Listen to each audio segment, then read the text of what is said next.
اچھا جی، ٹویٹر پر بہت ہی زیادہ انٹرسٹنگ سا ٹاپ ٹرینڈ جو آج رہا وہ عامر لیاقت کے پاس آخری آپشن تھا۔ وہ آخری آپشن ریحام خان۔ ریحام خان کا ریکارڈ ہے کہ انہوں نے 3 شادیاں کی اور تینوں شادیاں اپنے سے بڑی عمر کے آدمیوں کے ساتھ کی، اور عامر لیاقت صاحب کا ریکارڈ ہے کہ انہوں نے بھی 3 شادیاں کی، چوتھی جو کہ ڈاؤٹ میں ہی تھی، لیکن 3 شادیاں کی۔ وہ تینوں شادیاں انہوں نے اپنے سے آدھی عمر کی لڑکیوں کے ساتھ کی،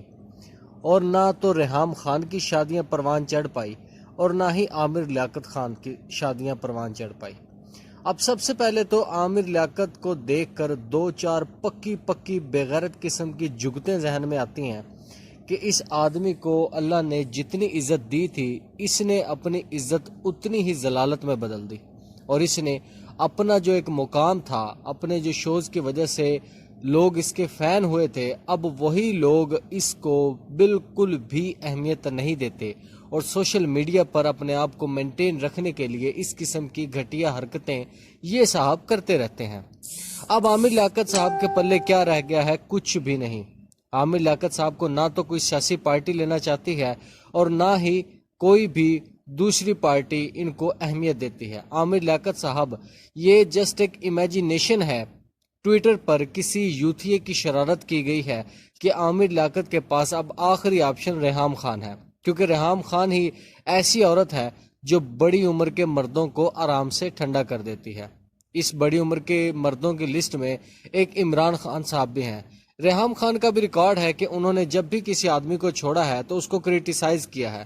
اور عامر لیاقت کا بھی ریکارڈ ہے کہ انہوں نے جب بھی کسی لڑکی کو چھوڑا ہے تو اس کو کریٹیسائز کر کے چھوڑا ہے۔ اب نادیہ شاہ، جس کو یہ سیدہ زادی کہتے تھے، اب اس سیدہ زادی کو نعوذ باللہ سید ذات بہت ہی زیادہ اہمیت کے حامل ہے، اب اسی نادیہ شاہ کو انہوں نے بازارو عورت قرار دے دیا ہے۔ انہوں نے یہ بھی کہا ہے کہ ان کے ایکسٹرا میریکل افیئرز تھے، ان کے تعلقات غیر مردوں کے ساتھ تھے، ان کے کچھ آڈیوز بھی انہوں نے لیک کی، لیکن خود یہ کتنے بڑے حاجی ہیں وہ سب بھی آپ لوگ جانتے ہیں۔ اب بات اینڈ پہ یہی ختم ہوتی ہے کہ عامر لیاقت کو ریحام خان کے حوالے کر دیا جائے، کیونکہ ریحام خان ہی ایک ایسی عورت ہے جو عامر لیاقت کی کھائے ہوئی گرم خوراکوں کو آرام سے ہضم کروا سکتی ہیں، کیونکہ یہی واحد راستہ ہے جس کے ذریعے سے اس قسم کے لالچی بڈھے نوجوان لڑکیوں کو لالچ میں لا کر ان سے نکاح کرتے ہیں۔ نادیہ خان کے ساتھ عامر لیاقت نے شادی کی ان کو شوبز میں انٹروڈیوس کروانے کے لیے، جو کہ بالکل ہی نہیں کیا۔ اب نادیہ شاہ کے دوسری دانیہ شاہ کے ساتھ انہوں نے جو میرج کی، وہ بھی انہوں نے ان کو دولت اور شہرت کی بلندیوں تک لے جانے کے لالچ دے کر کی، لیکن جب انہوں نے دیکھا کہ دانیہ شاہ کچھ زیادہ ہی ہوشیار لڑکی ہیں تو انہوں نے اس سے علیحدگی اختیار کر لی، اور دانیہ شاہ نے جب دیکھا کہ یہ بڈھا تو صرف اور صرف اپنے لیے سوچتا ہے